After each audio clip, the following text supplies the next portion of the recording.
Rodrigo Duterte's defense team is renewing their request for the former president's release into an undisclosed territory, subject to any conditions deemed appropriate by the International Criminal Court's Pre-Trial Chamber 1. In a heavily redacted filing dated August 19, Duterte's counsel Nicholas Kaufman says a certain country continues to affirm its willingness to cooperate with the court, to accept Duterte into its territory, and to enforce conditions of release. The defense believes the prosecution's objections to the request for interim release are either negligible or negotiable. Duterte's camp also argues that the chamber itself is aware the defense faced considerable administrative hurdles in obtaining the information necessary to present a complete and properly substantiated undisclosed matter. Earlier, ICC Pre-Trial Chamber 1 granted Duterte's request to defer the decision in his appeal for interim release. The former president's camp had called on the chamber to hold off on their request until the defense has assembled all information necessary. Kaufman said the defense team had been delayed and blocked since May. He maintained that the prosecution team mischaracterized an undisclosed material as incomplete and should not consequently be relied upon. However, the prosecution countered this, maintaining that the defense's submission is incorrect. According to the prosecution, the defense submitted to resolve the appeal for interim release urgently, but later on, in a complete reversal, the defense asked the chamber not to rule on the request. On June 12, Duterte's counsel appeared for the former president's urgent interim release, saying an undisclosed government had expressed advance and principled agreement to receive him. The ICC currently has custody of Duterte for crimes against humanity he allegedly committed during his administration's bloody war against drugs. The anti-drug campaign dubbed as Oplan Tokhang left at least 6,000 people dead, but human rights groups have reported at least 20,000 killed.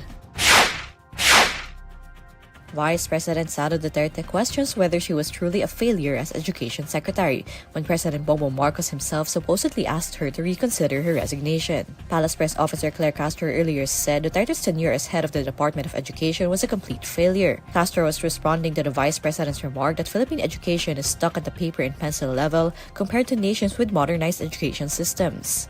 In an interview in The Hague, Netherlands on Wednesday, August 20, Duterte recalls that when she tendered her resignation as DepEd chief on June 19, 2024, the president kept asking her why she was stepping down. Hindi ko maintindihan saan nanggagaling yung total failure ako as a Department of Education Secretary.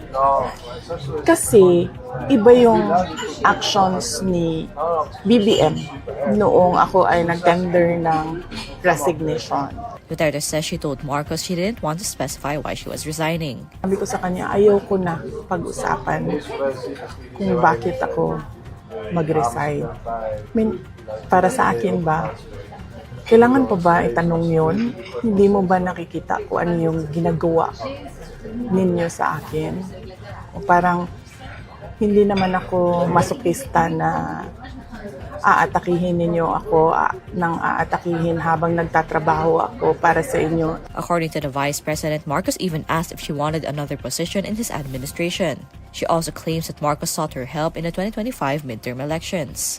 So, clearly, lahat ng attempts niya to make me reconsider my resignation, na sinabi niya, magstay lang ako as Department Secretary o DepEd, na sinabi niya, gusto ko bang lumipat sa ibang posisyon, sabihin ko daw sa kanya, na sinabi niya, pwede ba akong tumulong sa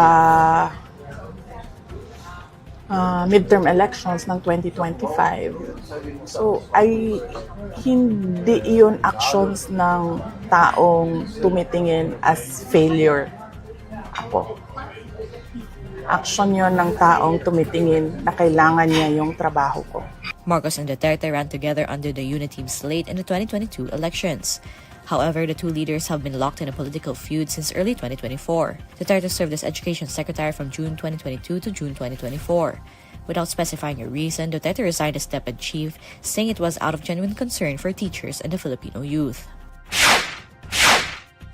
Apollo Kiboloy's legal counsel is urging the Philippine government to let local courts handle his cases first before deciding to send him to the United States. Lawyer Israelito Torion says they have yet to receive an official document proving that there's indeed an extradition request for the delivery of Kiboloy to the U.S. If the reports are true, Torion says they respect the prerogative of the U.S. government to make such a move for the extradition treaty between Washington and Manila. However, he cites Article 11 of the treaty, saying that it's within the discretion of the requested state whether to extradite Kiboloy. Torion says this is considering that Kiboloy already has pending cases in the country. Article 11 specifically states if a person is being prosecuted or serving a sentence, the extradition can be temporarily arranged, wherein the person will be returned to the requested state. The article also says the requested state can choose to delay extradition until the person's prosecution or sentence is completed. Torion says their camp hopes the Philippine government will exercise its sovereign option to try his client's cases in this jurisdiction first before deciding whether to transfer him to the U.S. He likewise acknowledges that under Article 9 of the treaty, the U.S. can even request the provisional arrest of Kiboloy. But Torion points out that a request for provisional arrest might not be necessary. He notes the lack of urgency since Kiboloy is still detained at the Pasig City Jail, awaiting the resolution of his motion for reconsideration on the denial of his bail petition. Philippine Ambassador to the U.S. Jose Manuel Romualdez earlier confirmed that the U.S. is seeking to extradite Kiboloy. However, both the Department of Justice and the Department of Foreign Affairs say they have not yet received the documents. DOJ spokesperson Miko Clavanos says that under the regular process, extradition requests should first go through the DFA before they are officially endorsed to the DOJ. For its part, the DFA also clarified that Foreign Affairs Secretary Maria Teresa Lazaro did not receive the U.S. extradition request for Kiboloy. Kiboloy is facing separate criminal charges of human trafficking before a Pasig City court and sexual abuse before a Quezon City court. He was indicted by a federal grand jury in the U.S. District Court for the Central District of California for conspiracy to engage in sex trafficking by force, fraud and coercion and sex trafficking of children, conspiracy, and bulk cash smuggling.